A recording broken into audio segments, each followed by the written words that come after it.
They said it was just a shortcut. A little road through open pasture, no big deal. They didn't ask. They didn't warn. They tore down my fence, drove their SUVs across my grazing land, and called it community development. But what they didn't know was that bulls remember. And when HOA Karen led her board onto my private ranch against the law, against court orders, she thought she was building a future. Instead, she woke a storm. 2,000 pounds of muscle, a bloodline older than her HOA charter, and a fence line that wasn't just barbed wire, it was legacy. She thought I was the threat. But it was never me. It was the land. And the moment she crossed it, there was no going back. This isn't just another HOA story. It's justice on four hooves. Watch what happens when one homeowner fights back not with lawyers, but with bulls. They say in the country fences don't just keep livestock in, they keep understanding in place. I've lived by that truth my whole life. My name is Malcolm Hayes. I'm a retired Army logistics officer who traded desert sand for rich pasture grass raising cattle on the same 38 acres my grandfather fenced with his own hands back in 1952. This land has carried 3 generations of Hayes men through lean years and bountiful ones alike. It fed us, taught us, and gave my 2 boys, Grant and Ben, the kind of childhood that builds bone-deep strength and a quiet kind of pride. We run purebred Charolais bulls here, massive white beasts, each one a solid ton of muscle and raw power.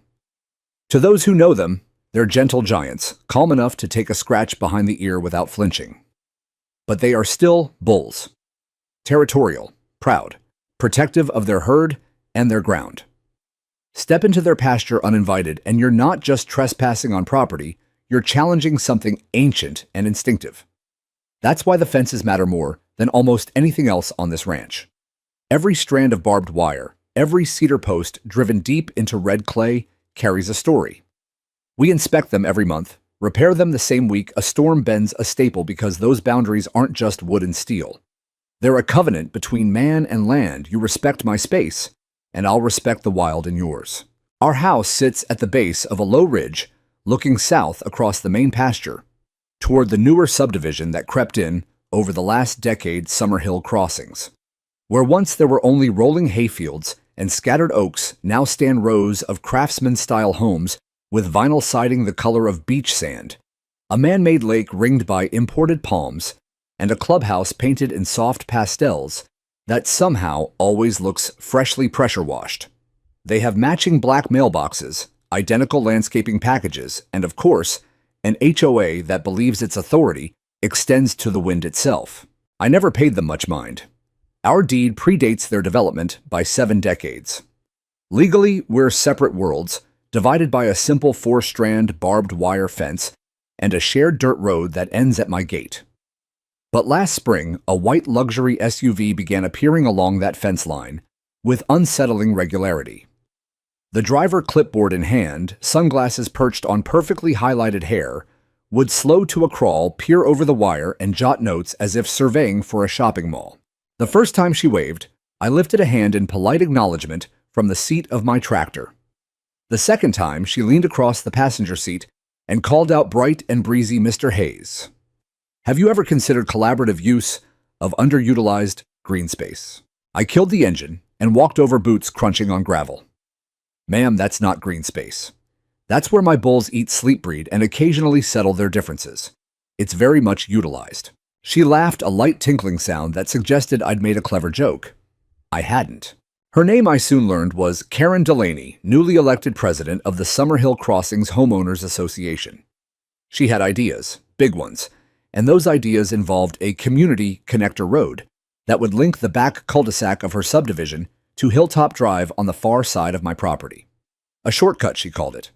Efficient, modern, beneficial to property values all around. The most direct route, according to her glossy renderings, cut straight through the heart of my southeast pasture. I listened the first time she explained it, standing there in pressed khakis and wedge heels that sank slightly into the soft shoulder.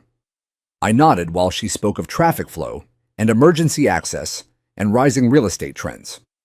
Then I told her as plainly as I knew how that no such road would ever cross my land without a signed easement fair compensation, and my enthusiastic consent, none of which were on offer.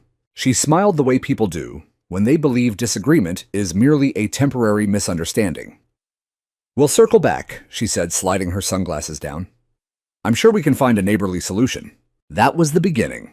Not long after my oldest son, Grant, showed me a screenshot from the HOA's private Facebook group, a meeting agenda titled Vehicular Access Improvement Initiative, with bullet points about connective infrastructure and potential shared easements. Ben, my younger boy, found the first orange survey flags. A week later, bright plastic ribbons, fluttering like warnings along a line that marched boldly across my grass. I stood there in the evening light, one boot on either side of a cedar post, older than most of the houses behind me, and felt something tighten in my chest. The flags weren't from the county. They weren't from any utility. They were from people who had convinced themselves that wanting something badly enough made it theirs. I pulled every flag that night and stacked them neatly on the clubhouse porch with a note in black marker, "Private property, no trespassing." I thought that might end it. But Karen Delaney wasn't the kind of woman who accepted no as a final answer. She was the kind who saw it as the opening bid in a negotiation she intended to win. And so, beneath a wide sky turning from gold to indigo, the trouble truly began. The first real warning came not in words, but in bright orange flags. Ben spotted them one afternoon while riding the four-wheeler back from checking water troughs. He killed the engine beside me in the barn and held one up like evidence. Little plastic ribbons on thin wire stakes lined out in a gentle curve that started near the south fence and marched straight across the pasture toward Hilltop Drive. They fluttered innocently in the breeze, but to me they looked like the opening salvos of an invasion. I walked the line that evening with Boomer trotting ahead, nose to the ground. The flags were spaced every 50 feet or so, driven deep enough that someone had used a proper marker driver. No utility markings, no county logos, just anonymous orange. The path they traced would slice through the best grazing ground we had, right where the bulls liked to bed down in the heat of the day. I pulled every one of them, bundled them like kindling, and left them stacked on the clubhouse steps the next morning with a note, "Private property. Do not enter." For a few days, quiet returned. The wind moved through the tall blue stem again, without interruption. Jasper grazed near the ridge, white hide gleaming against green, and the world felt balanced once more. Then came the tire tracks. Fresh ruts appeared along the old service path that parallels the fence deep enough to suggest something heavier than a passenger car. I followed them on foot until they stopped at the corner gate, the one I keep padlocked, since a storm took out the original post years ago. Someone had leaned a contractor's sign against it. "Preliminary work zone. Permitted entry only."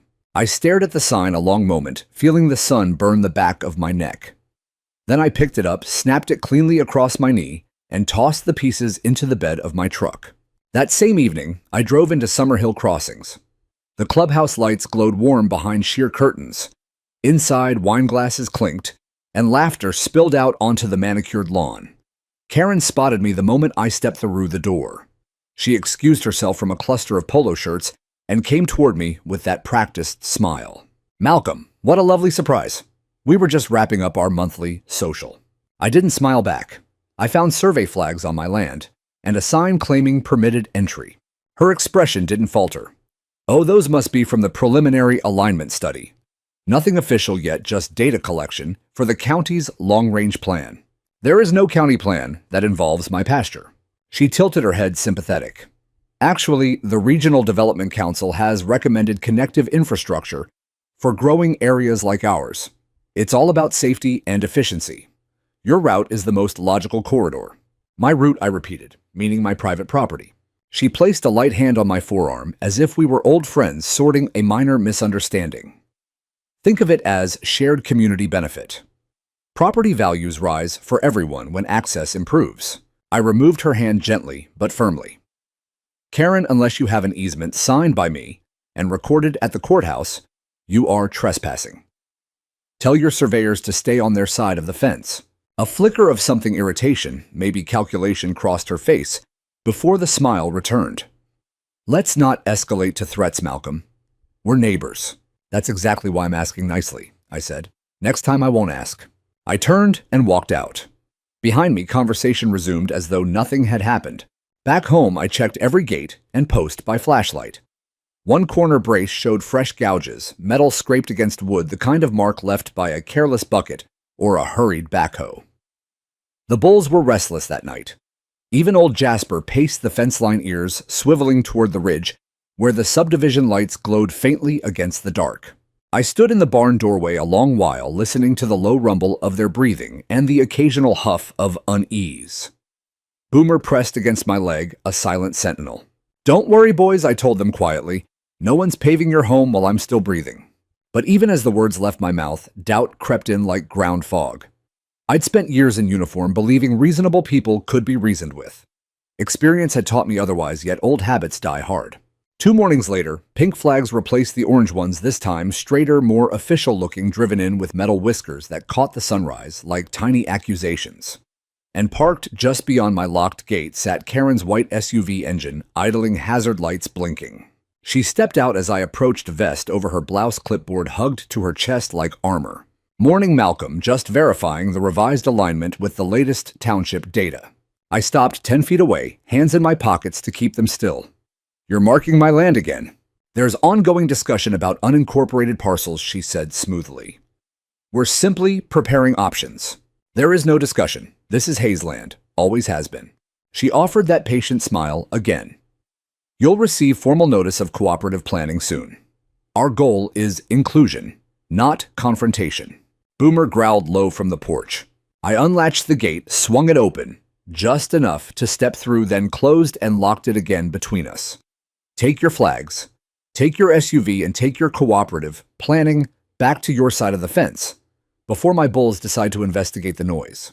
For the first time, her smile slipped. She glanced toward the pasture where Jasper had lifted his massive head, watching us with dark, unblinking eyes. "I'd hoped we could handle this amicably," she said. I leaned on the top rail. "We still can. All you have to do is respect the boundary that's been here since before your neighborhood existed." She climbed back into her vehicle without another word. The SUV backed away, kicking up dust, but every pink flag remained stubborn sentinels in my grass. That night, I pulled them all again.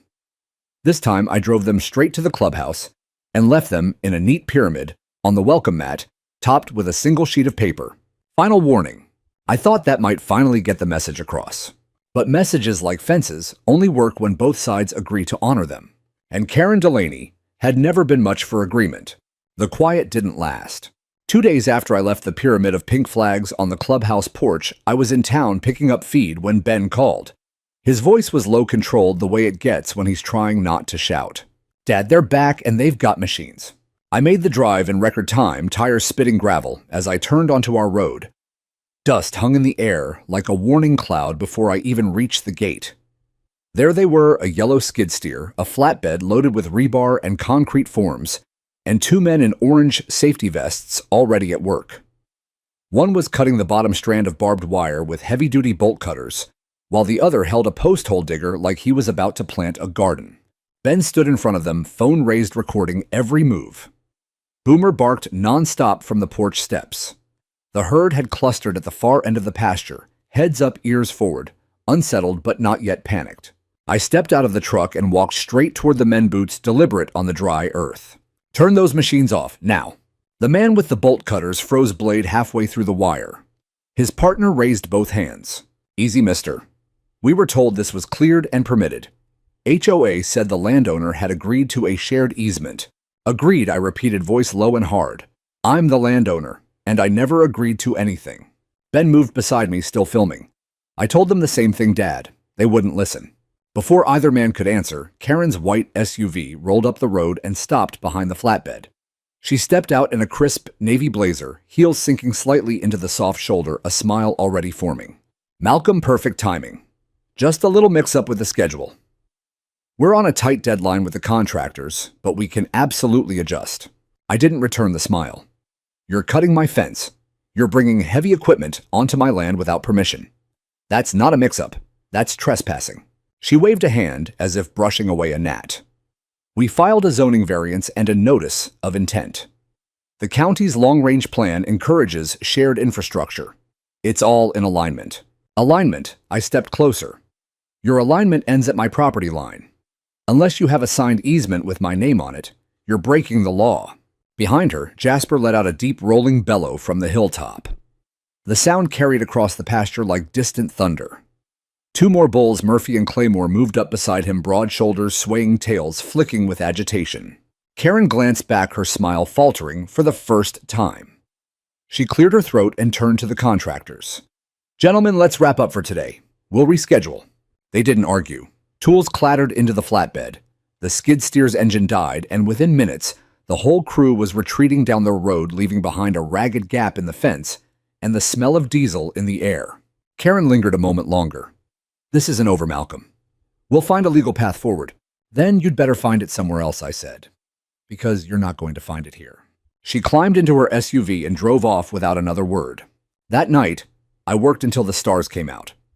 Grant and Ben joined me, welding extra steel panels across the breach, running new tension wire, and bracing every post with fresh cedar stakes. The bulls watched from a distance, dark shapes against the moonlit grass, their breathing steady but watchful. We finished just before midnight. The temporary barrier wasn't pretty, but it was solid enough to hold the herd until we could pour permanent posts the next week. I stood on the ridge for a long time, looking down at the patchwork repair and the quiet subdivision lights beyond. The air smelled of fresh-cut wire and welding smoke, but beneath it was something else, something older. The scent of earth that had never been paved, of grass that had never known a bulldozer. I thought about my grandfather, who'd driven those first posts with nothing but a post-hole digger and a promise to himself that this land would stay free. I thought about my boys who'd grown up knowing the difference between a fence and a wall, between ownership and entitlement. And I knew deep in my bones that Karen Delaney wasn't going to stop. She'd just been given a setback, not a surrender.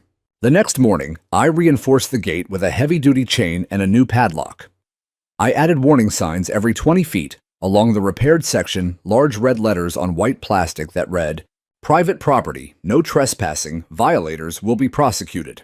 Then I walked the entire perimeter one more time, Boomer at my heels, and spoke quietly to the bulls as I passed. "Stay sharp, boys," I said. "They're not done yet." And somewhere in the distance, Jasper answered with a low rumbling huff, as if to say he already knew. The line had been drawn. Now we'd see who crossed it first. The dawn broke heavy and humid, the kind of morning where the air clings to your skin and the sun seems reluctant to climb. I was already out walking the eastern perimeter with a thermos of black coffee when Grant's call came through. "Dad, get down here quick. They're not surveying this time. They're digging." I didn't waste words. I ran to the truck, Boomer leaping into the passenger seat before I even turned the key. By the time we crested the ridge above the south pasture, the low growl of diesel engines filled the valley like an insult. A full-sized bulldozer, bright yellow blade, gleaming, sat in the middle of my grass, carving a shallow trench straight across the slope where the bulls usually rested in the morning shade. Behind it, a compact track loader idled, waiting its turn. Two surveyors in neon vests stretched a tape measure along the fresh cut, while a third man directed the operator with hand signals. And there, standing on the edge of the destruction, like a project manager at a ribbon cutting, was Karen Delaney. Wedge heels planted firmly in my dirt red blazer, vivid against the green, a takeaway latte cupped in one manicured hand. I slammed the truck door hard enough to echo across the field and strode toward them. Each step felt heavier than the last, the ground itself seeming to protest beneath my boots. "Shut it down," I called out, voice carrying over the engine noise. "All of it. Now." The operator glanced up, hesitated, then looked to Karen. She lifted a hand, calm, dismissive, and motioned for him to continue. The blade dropped another 6 inches, biting deeper into the earth. I didn't slow. I walked straight to the dozer, climbed the track halfway, and pounded on the cab glass. "You're on private property. You're destroying agricultural land. Turn this machine off before you become personally liable for every inch of damage." The operator, a young man with sunburned cheeks and uncertain eyes, killed the engine. Silence rushed in, broken only by the tick of cooling metal and the distant lowing of disturbed cattle. Karen marched over heels, stabbing the torn sod. "Malcolm, this is getting dramatic. We're simply initiating preliminary grading under the development variance. Retroactive permits are common in phased projects." Retroactive. I stepped down from the dozer, facing her squarely. You tore out 30 feet of my fence yesterday.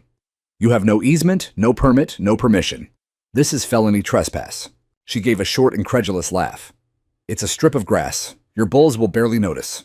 From the ridge above us, Jasper answered with a deep, resonant bellow that rolled down the hillside like artillery.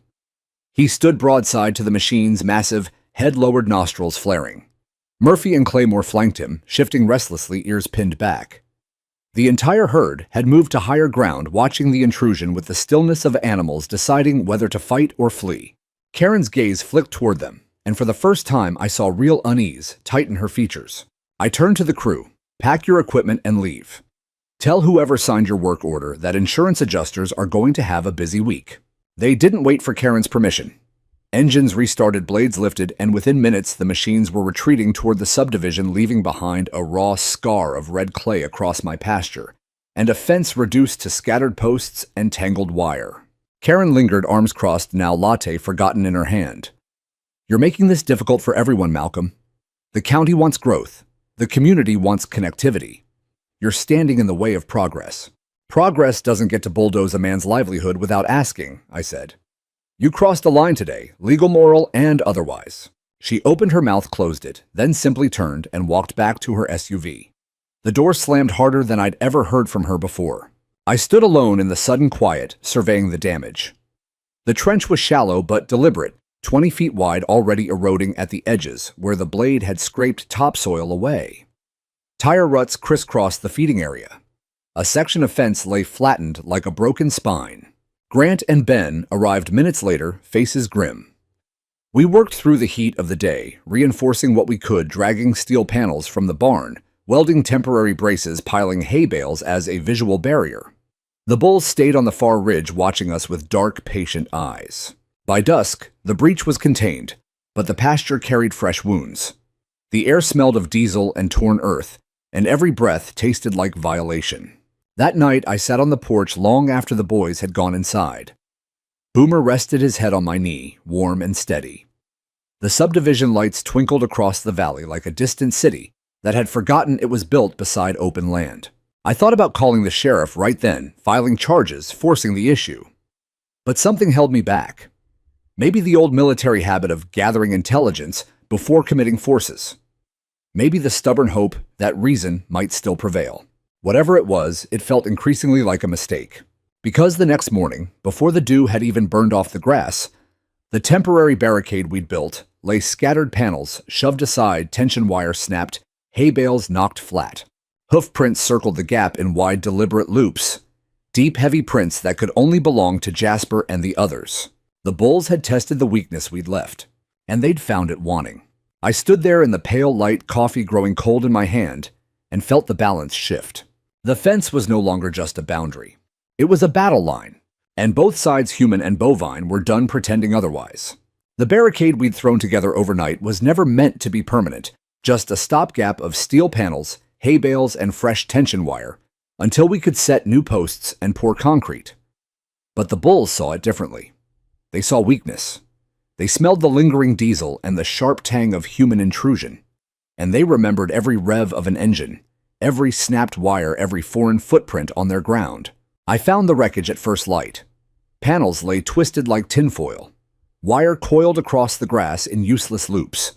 Hoof prints, deep, deliberate, circled the breach in wide arcs, as though Jasper had paced there for hours, testing, deciding. Murphy's lighter, faster prints overlapped them, impatient and bold.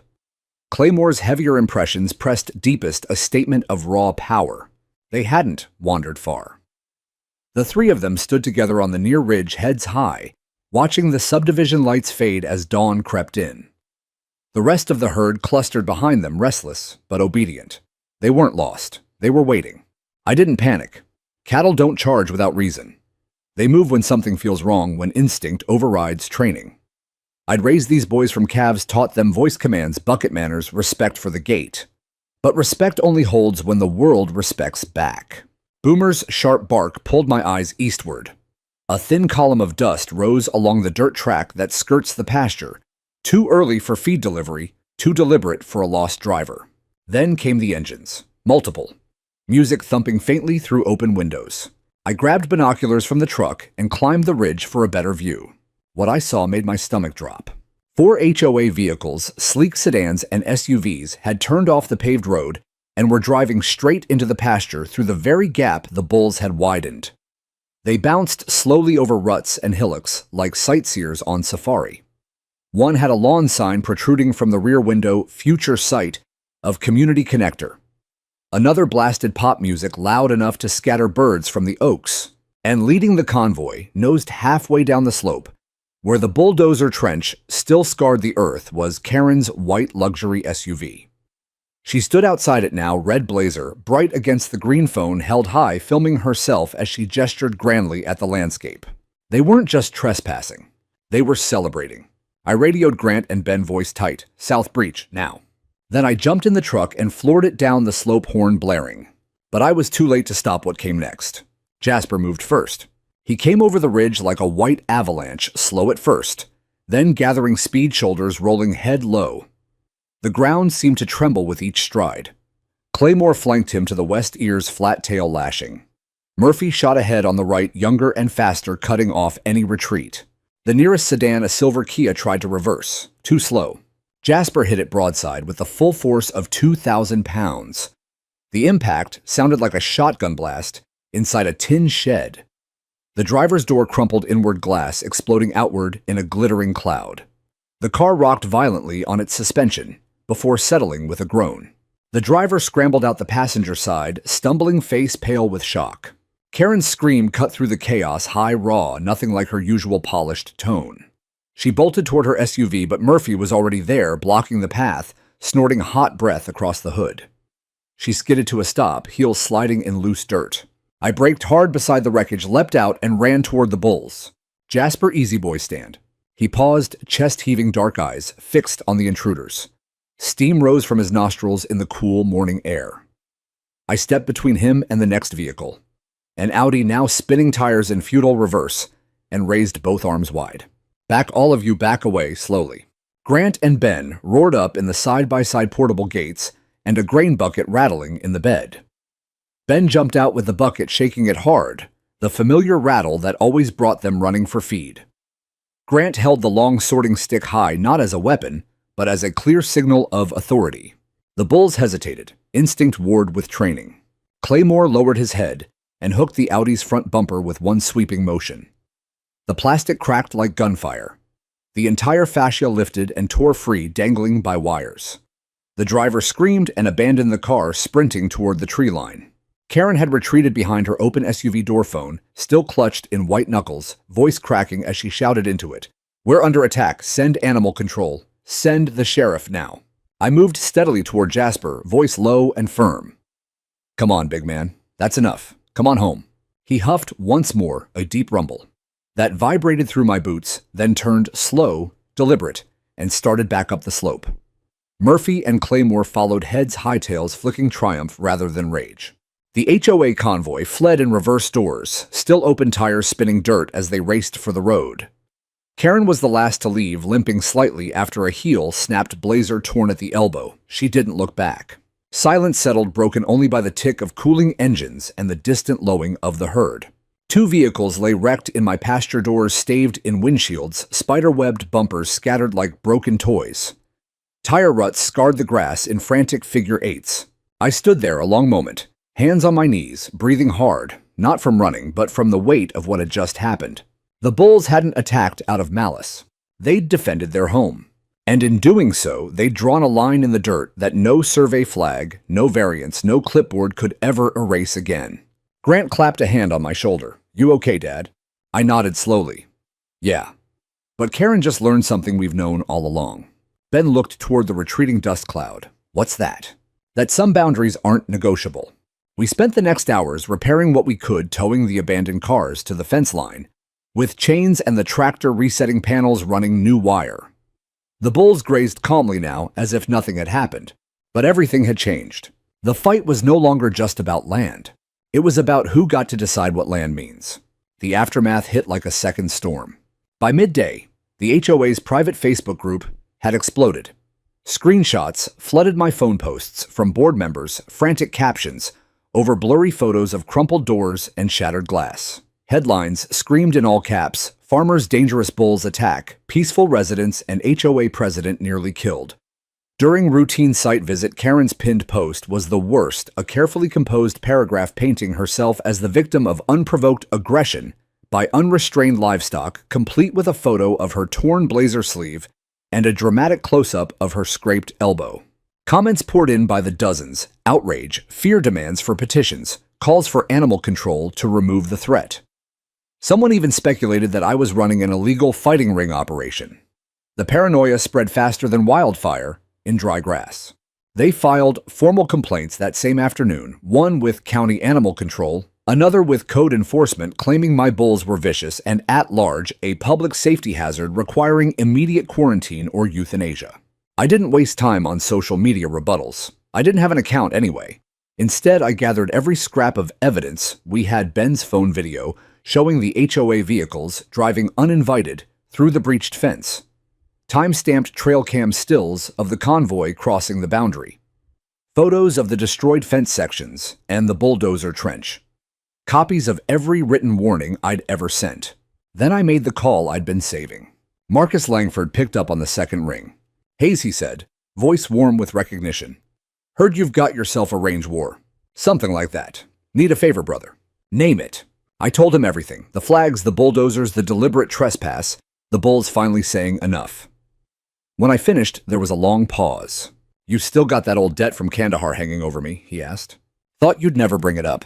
He laughed. "I'll be there tomorrow with the county drone and a full inspection kit. Let's document this properly." True to his word, Marcus rolled in the next morning in an official Ford pickup county emblem on the door drone case in the bed. He was taller than I remembered, hair more gray than black now, but the grip was still iron when we shook hands. We didn't bother with coffee. He launched the drone while Ben synced the live feed to a laptop on the tailgate. Within an hour, we had crystal clear 4K footage, overhead shots of the trench tire ruts crisscrossing Prime, grazing the exact path the HOA vehicles took through the gap. Satellite overlays showed the before and after of the fence line, intact 1 week, demolished the next. Marcus whistled low. "This isn't gray area, Malcolm. This is textbook criminal trespass and agricultural interference. HOA claims the bulls are the danger," he snorted. "Bulls doing bull things on their own fenced land. That's not danger, that's nature. The danger was the idiots who drove into a livestock pasture like it was Disneyland. That afternoon, we filed everything. Sheriff's report for trespass and property destruction, formal complaint against the HOA for livestock endangerment, copies sent to the State Agriculture Board. I attached the original 1952 deed, our current livestock registration, and Marcus's preliminary inspection notes. Then I emailed the entire package directly to the HOA board with a simple subject line: "Notice of legal action pending." Karen replied within minutes, not with apology or retreat, but with a cease and desist letter drafted by their attorney. It accused me of weaponizing dangerous animals, demanded immediate removal of all large livestock, and threatened countersuit for vehicular damage and emotional distress. I forwarded it to Marcus. He read it on his phone and laughed out loud. "She's swinging wild now. That municipal nuisance clause she cites only applies inside incorporated limits. Your land's zoned rural agricultural grandfathered in since before zip codes existed. This won't survive first contact with a judge." But I knew she wasn't aiming for a quick courtroom loss. She was playing for time, for headlines, for enough public pressure to force the county to act. So I raised the stakes. I ordered a full perimeter upgrade, heavier steel posts, reinforced cattle panels, double gate systems with livestock-proof latches. Every 50 feet, I mounted new signs. Bigger, bolder. Private agricultural property, active, county investigation, trespassers will be prosecuted. Grant printed enlarged trail cam photos beneath each sign. Karen's SUV crossing the line, the bulldozer blade, biting earth, Jasper, standing sentinel. No captions needed. The images spoke louder than any argument. Then I filed the injunction. With Marcus's sworn affidavit, the drone footage, Ben's video, and 70 years of unbroken deeds, we walked into county court and requested an emergency temporary restraining order barring any HOA member or contractor from setting foot on my land. The clerk who took the paperwork looked over her glasses at the stack of evidence. An HOA trying to pave through a registered bull pasture, she muttered. Lord, they must be new around here. 3 days later, the judge signed it. Effective immediately, Karen Delaney and the entire Summerhill Crossings HOA were legally prohibited from entering my property. Violation would mean contempt fines, possible jail time. I stood on the porch that evening, watching the new fence posts glint in the setting sun like ranks of soldiers. The bulls grazed peacefully again, Jasper's white hide catching the last light as he moved along the boundary, calm but watchful. Grant joined me, cold beer in hand. Think she'll respect the order. I took a long drink. She'll test it. People like Karen always do. Ben leaned on the rail beside us, and when she does, I looked out over the pasture, our pasture, and felt the weight of 3 generations settle on my shoulders like a warm, familiar coat. Then she'll learn what happens when you keep pushing a line that was never yours to move. The wind moved through the grass, carrying the clean scent of earth and hay. For the first time in weeks, the land felt steady beneath us again. But we all knew the quiet was only the space between thunderclaps. Karen wasn't finished. She was just reloading. The temporary restraining order felt like the first deep breath after weeks underwater. For a few days, the ridge stayed quiet. No unfamiliar engines growled along the fence line. No bright flags fluttered in my grass. The bulls settled back into their rhythms, Jasper claiming his favorite shade tree at midday, Murphy chasing crows from the water trough, Claymore standing sentinel on the high ground like a living monument. Even Boomer stopped barking at shadows. But I knew better than to trust the calm. Karen wasn't the retreating kind, she was the regrouping kind.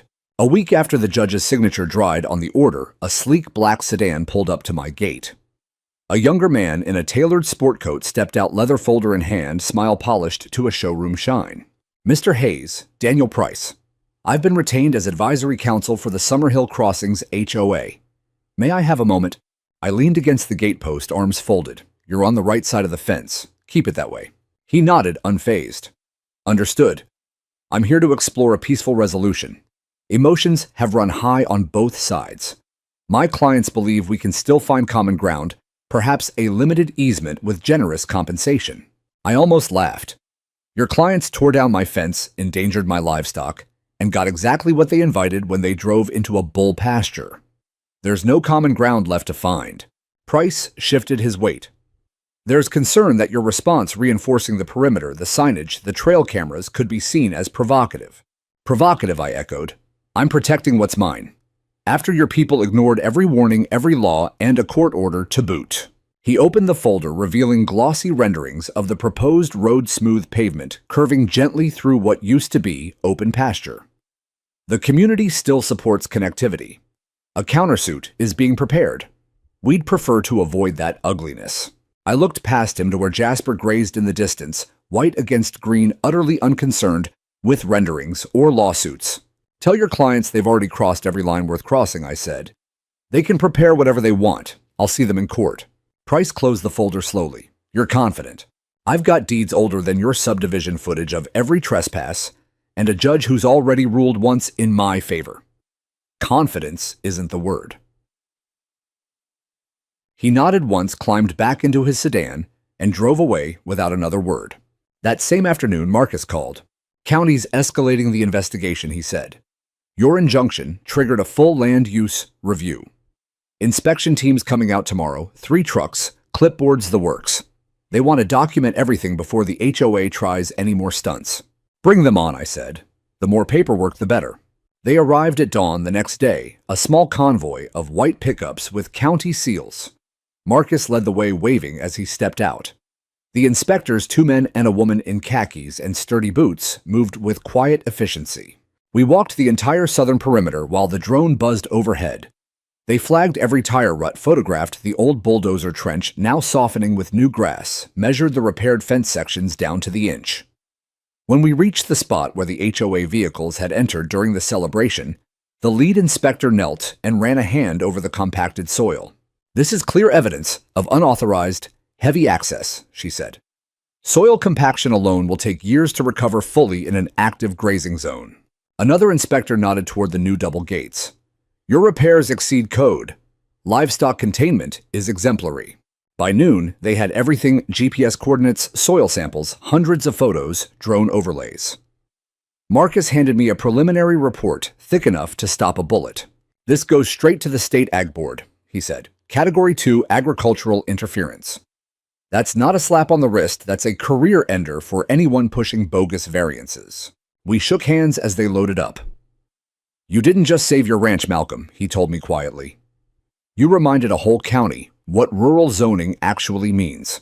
That evening, I added 3 more signs along the fence, larger this time, with bold black lettering, under active state and county investigation. No entry without express, written permission violators, subject to criminal prosecution. Grant mounted laminated prints, beneath them crisp drone shots of the trespass paths, side-by-side comparisons of the pasture before and after the damage. Word traveled fast. Linda, a neighbor from the far edge of Summerhill Crossings, and one of the few decent souls in the HOA, texted me that night. "Karen's been quiet. Board canceled the next meeting. Rumor is their lawyer told them to stop all communication until the investigations close." I stared at the message a long time, then looked out at the darkening pasture. The bulls moved like pale ghosts in the twilight, grazing without urgency. Quiet was good, but I knew Karen. Quiet was just the sound of someone sharpening their next move. A few nights later, Ben found a new banner draped across the clubhouse fence, visible from the ridge, with binoculars. "Community Connector Preview Day, food, fun, family-friendly tour, bring the kids." And in smaller letters beneath, "Site access via scenic Hayes Lane route." My blood went cold. Hayes Lane, my pasture. The date was set for the coming Saturday. They weren't backing down. They were throwing a party on ground they'd been ordered to stay off. I set the binoculars down slowly. The restraining order was ironclad on paper. But paper doesn't stop entitlement. Only consequences do. And consequences, I realized, were about to arrive in the form of 2,000 pounds of white muscle with very long memories. Saturday was coming. So were the bulls. Saturday arrived with the kind of bright, innocent sunshine that makes people believe nothing bad can happen on a weekend. From the ridge, I watched them gather. Minivans and SUVs lined the shoulder near the clubhouse. Folding chairs unfolded on manicured lawns. Someone set up a portable canopy and a folding table piled with cookies and lemonade. Kids darted between legs with balloons tied to their wrists. A banner flapped cheerfully in the breeze, "Community Connector Preview Day. Fun for the whole family." Karen moved through the crowd like a seasoned politician, red blazer crisp, despite the heat smile wide clipboard replaced by a wireless microphone. She greeted families, posed for selfies, pointed toward my pasture, as if it were already hers to give away. I stood at the new double gate with Boomer beside me, arms folded, saying nothing. Jasper grazed just inside the fence line, close enough to hear the distant laughter, close enough to watch. At 5 o'clock sharp, the convoy started. 4 vehicles eased off the pavement and turned down the old service track. 2 Subarus, a white passenger van, with Summerhill family stickers on the windows, and bringing up the rear, Karen's familiar white luxury SUV. Windows down, music playing, phones held high to capture the scenic route. They slowed at the gap we had deliberately left, only partially repaired, wide enough for a vehicle narrow enough to require deliberate intent. The lead Subaru hesitated, driver glancing at the bright red "No Trespassing" signs and the laminated drone photos of their earlier trespass. Karen leaned out her window and waved them forward. "It's just a quick loop, everyone. Perfect photo opportunity." The Subaru nosed through. Then the second, the van. And finally Karen herself, turning her wheel sharply, tires biting into my grass as she accelerated down the slope like a tour guide entering a national park. Jasper lifted his head. Murphy's ears flicked forward. Claymore shifted his massive bulk and began to move. I stepped forward and raised both arms, voice carrying across the field. "Turn around, you're violating a court order." The lead driver braked, uncertain. Karen didn't. She drove deeper, stopping midway down the trench line, stepping out with phone aloft, live streaming to whoever was watching back at the clubhouse. "Welcome, neighbors, to the future of Summerhill Crossings. This beautiful open space will soon connect us all." Her words cut off. Murphy had crested the low rise behind her, moving fast, lean muscle, and raw speed in a white blur. He thundered down the slope, head low, horns forward, the ground shaking with each strike of his hooves. Karen turned just in time to see him. The impact was catastrophic. 2,000 pounds of bull met luxury SUV at the rear passenger door. Metal folded like paper. The entire vehicle lurched sideways, tires lifting briefly off the ground before slamming back down. Glass shattered in a glittering spray. Airbags exploded inside with muffled pops. The side mirror cartwheeled through the air and landed 30 feet away. Karen screamed a sound I'd never heard from her before, primal and stripped of all polish. She stumbled backward, heel snapping clean off, blazer ripping at the seam as she caught herself on the fender. The other vehicles tried to reverse in panic. The van clipped a Subaru metal, screeching. Doors flew open as people spilled out, parents grabbing children, some running, some frozen in shock. I sprinted toward the chaos, shouting commands. Murphy, stand back. Grant and Ben roared up in the side-by-side grain buckets, rattling sorting sticks raised high. Jasper and Claymore had positioned themselves across the escape route, calm, immovable tails, flicking slow warnings. They didn't charge. They simply blocked. Murphy circled the wrecked SUV, once snorting hot clouds of breath across the crumpled hood, then turned and trotted back up the slope as if satisfied his point had been made. Karen sat in the dirt beside her ruined vehicle, clutching a bleeding forearm where glass had sliced her. Makeup streaked down her face. For the first time since I'd met her, she looked small. Sirens rose in the distance. Someone had already called 911. I walked up slowly and stopped a safe distance away. You were warned, I said quietly. Court order, signs, trail cams, everything recorded. She looked up at me, eyes wide, voice trembling. You set them on me. No, Karen. You set yourself on them. You drove onto private land, past a restraining order, into an active livestock pasture. Again. The first sheriff's cruiser crested the hill, lights flashing. Deputy Travis Cole, someone I'd fished with more than once, stepped out, took one look at the scene, and shook his head. Malcolm, he said under his breath.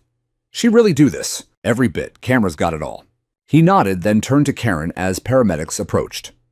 Ma'am, you're going to need to come with us, and you should probably stop talking until you have a lawyer. The totaled SUV was winched onto a flatbed an hour later. The other vehicles limped out under their own power, escorted by deputies. Parents carried crying children back to the clubhouse. The banner lay trampled in the grass. News vans arrived by dusk. Drone footage from neighbors' phones was already circulating online. Headlines wrote themselves. HOA President's SUV destroyed by bull after alleged trespass. Karen meets Karma luxury SUV totaled on rancher's land. The comment sections filled with variations of the same refrain. Play stupid games, win stupid prizes. I didn't watch any of it. Instead, I walked the pasture with the boys as the sun bled out across the horizon. The bulls grazed quietly again, the ground beneath them undisturbed, except for the fresh ruts soon to be filled by rain and time. Ben broke the silence first. Think it's finally over. I looked toward the subdivision lights, dimmer tonight, quieter. No, I said. But the next move isn't hers anymore. Grant smiled in the fading light. It's the courts. And the lands, I added. Because some lessons aren't taught by judges or gavels. They're taught by 2,000 pounds of muscle that has decided once and for all where the line is drawn. And this time, Karen had crossed it at full speed.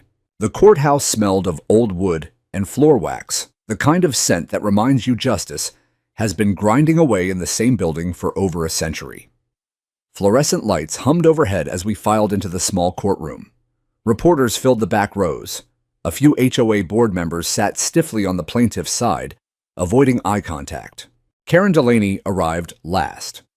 She wore a charcoal suit that hung loosely on her frame, a beige cervical collar around her neck, and oversized sunglasses that hid the fading bruises. The confident stride was gone. In its place was a careful, deliberate walk, as though every step cost her something. This was no longer a hearing for a restraining order. This was the full civil trial. Karen and the HOA had doubled down, filing suit against me for property damage to her SUV, medical expenses, emotional distress, and what their attorney called intentional endangerment through unrestrained, dangerous livestock. They wanted compensation, punitive damages, and a court order forcing me to remove all bulls from the property. My attorney, Helen Granger, a sharp woman in navy heels who'd known my late wife since college, leaned close as we took our seats. Remember short answers if the judge asks you directly. And try not to look satisfied when they play the video. I gave her a small nod. Judge Frances Leland entered, same gravel voice and no-nonsense gaze as before. She'd seen the preliminary evidence. Today, she would decide if the case even deserved to go to a jury. Karen's attorney, Daniel Price, stood first. He painted a dramatic picture, his client a dedicated public servant conducting legitimate community business, when suddenly set upon by ferocious, untrained animals whose owner had deliberately allowed them to roam uncontained. He spoke of terror of shattered glass and twisted metal of a neighborhood living in fear. Then he rested confident. Helen rose calmly. Your Honor, the defense moves for dismissal and requests summary judgment in favor of Mr. Hayes. The evidence is undisputed. She clicked a remote. The large screen behind her came to life. Exhibit after exhibit rolled across it in merciless clarity. Drone footage of Karen's SUV deliberately turning off the paved road, crossing the boundary line past 3 prominent no trespassing signs. Trail cam stills timestamped, showing the exact moment her tires left county right-of-way and entered private pasture. Her own live stream video, recovered from her cracked phone, where she waved the convoy forward with a cheerful, "This beautiful open space will soon connect us all." The moment of impact, Murphy's shoulder striking sheet metal, the SUV rocking violently, airbags blooming. Veterinary and containment records confirming the bulls were healthy, registered, and at all times within their legally fenced enclosure. Side-by-side satellite images, the fence intact weeks earlier, then demolished by HOA hired equipment. A timeline of every written warning, every ignored court order. And finally, the temporary restraining order itself, signed by Judge Leland, served to Karen personally 3 days before the preview day. When the last clip ended, the courtroom was silent, except for the low hum of the projector cooling down. Price cleared his throat. Your Honor, these videos lack critical context. The barrier was insufficient. Judge Leland leaned forward. Counsel, the barrier was insufficient because your clients destroyed it with a bulldozer. Then Ms. Delaney knowingly violated this court's order and drove back in. Price tried again. The animals were clearly aggressive. They were livestock, the judge said flatly, defending their territory against repeated uninvited intrusion. Mr. Hayes did not open the gate. He did not direct the animals. He warned repeatedly that entry was prohibited. Karen's voice broke the silence, thin and strained. Your Honor, he knew what those bulls could do. He wanted this to happen. Judge Leland turned to her. Did Mr. Hayes invite you onto his property that day? No. Did he remove any fencing to allow your access? No. Did you receive, read, and understand this court's restraining order prohibiting you from entering his land? Karen hesitated. Yes. Then the responsibility for what happened rests with the person who chose to ignore that order. Price sat down heavily. Helen stood one final time.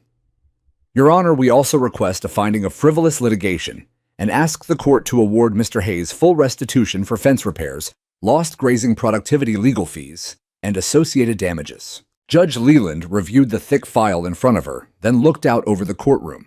This court finds that the plaintiff's claims are without merit. The evidence shows a clear pattern of deliberate trespass, property destruction, and willful violation of a lawful court order. The livestock involved acted within their enclosed pasture and posed no threat until the plaintiff placed herself in their presence against explicit prohibition. She turned to me. Mr. Hayes, you've comported yourself with remarkable restraint throughout this ordeal. Do you wish to address the court?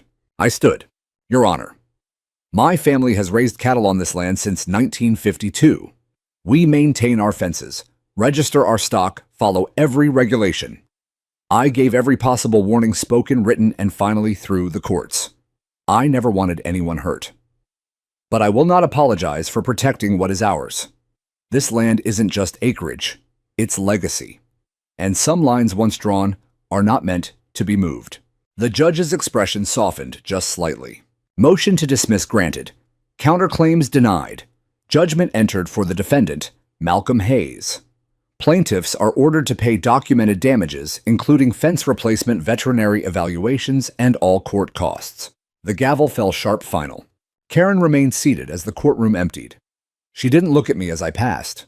The sunglasses stayed on, but her hands trembled in her lap. Outside, the late summer air felt clean, washed by a breeze off the distant hills. Grant and Ben waited by the truck with Boomer riding shotgun tail thumping against the window. Ben grinned. That's it, I said. We drove home in silence for a while, windows down, the scent of cut hay drifting in. As we turned onto our road, the new fence caught the afternoon sun's straight posts, tight wire signs still bright. The pasture stretched wide and unbroken beyond it. And for the first time in months, it felt truly ours again.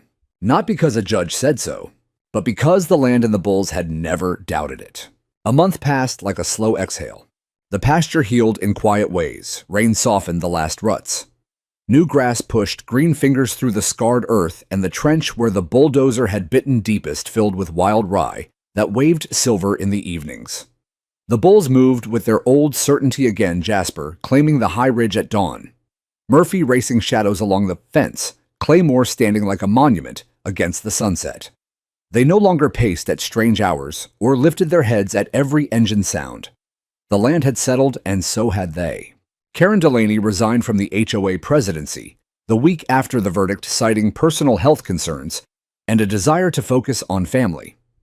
Her house went on the market 10 days later, a quick sale listing with professional photos that carefully cropped out any view of my pasture. I watched the moving trucks come and go from the ridge one Saturday morning, Boomer resting his chin on the fence rail beside me. She was in the passenger seat of the lead truck, hair pulled back, sunglasses hiding her eyes. She never looked toward the field. Jasper watched her leave. He stood at the gate, massive and still tail-flicking once, as the truck disappeared down Hilltop Drive. Then he turned and grazed as if a chapter had closed without needing words. We didn't press charges. The county offered criminal trespass, filing false reports, contempt of court, but I told them to let it rest. Justice had already spoken loud and clear. Some debts are paid in full when pride is the currency. Instead, we celebrated in the old way. We threw a cookout on a crisp autumn evening, the kind where the air smells of wood smoke and the sky burns orange before giving way to stars. Long tables stretched across the yard. Grant tended the smoker, turning brisket that had grazed this very ground. Ben fired the grill for steaks thick enough to make a man proud. Neighbors came, old ranch families from down the road, a few quiet souls from Summerhill Crossings who'd stayed neutral through the storm and now wanted to shake my hand. Harold, the board member who'd once apologized outside the courthouse, brought a bottle of good bourbon and stood with me by the fire pit. I didn't speak up soon enough, he said again, eyes on the flames. Should have told her no from the start. You're here now, I replied. That counts. He nodded, clinked his glass against mine, and we drank to fences that hold and neighbors who learn. Later, the boys unrolled the bloodline map across the picnic table, my grandfather's original pencil sketch layered now with my father's notes and my own digital updates. Grant traced a finger along the southern boundary. We could open that creek grove for spring calving, he said. Plenty of shelter, good water. Ben leaned in. And run a new paddock rotation, give the southeast section a full year to recover. I watched them plan, voices low and serious, the firelight catching in their eyes the same way it had in mine decades ago. This wasn't just land to them. It was story, responsibility, future. My grandfather's words came back to me, then spoken the day he handed me the deed. This dirt doesn't belong to us, son. We belong to it. Our job is to leave it better than we found it and to make sure nobody forgets whose turn it is to tend it. I'd kept that promise. We all had. The county closed their final investigation with a letter that now hangs framed in the barn beside Judge Leland's handwritten note. Official determination, property owner in full compliance. No further action required. Below it, the judge's words still make me smile on hard days. You reminded this county that the law lives in fences, in generations, in the quiet dignity of people who honor the land. These days, I walk the perimeter at sunrise, coffee in hand, Boomer trotting ahead. The new fence stands straight and strong, steel posts, driven deep, wire-tight gates that latch with a satisfying clang. Trail cams still watch, but they mostly record deer at dusk and the occasional coyote slinking past. The signs remain, though faded now by weather. Private agricultural property protected since 1952. The bulls greet me with low huffs and gentle nudges, asking for a scratch behind the ear. Jasper's muzzle has gone grayer this year, but his eyes are still dark and wise. He remembers everything, the flags, the machines, the screams, the silence that followed. They all do. Land remembers too. Every hoofprint, every repaired post, every blade of grass that grew back stronger. And so do we. Today, the pasture stretches wide and unbroken beneath a sky big enough for every story it's ever held. The boys talk of expanding the herd, come spring of maybe building that new shed by the West Ridge. They speak of it the way young men do when they know deep down that the ground beneath them is steady, because someone fought to keep it that way. I stand at the gate sometimes and look across the ridge toward Summerhill crossings, new houses, new families, new lives built on what used to be hayfields. They'll have their roads and their rules, but they'll also have a boundary they no longer test, because some lines once defended stay drawn forever. The wind moves through the grass carrying the clean scent of earth and the low, contented rumble of bulls at peace. This is home. This has always been home. And as long as there are Hayes men willing to stand at the fence boots, planted hearts, rooted eyes on the horizon, it always will be.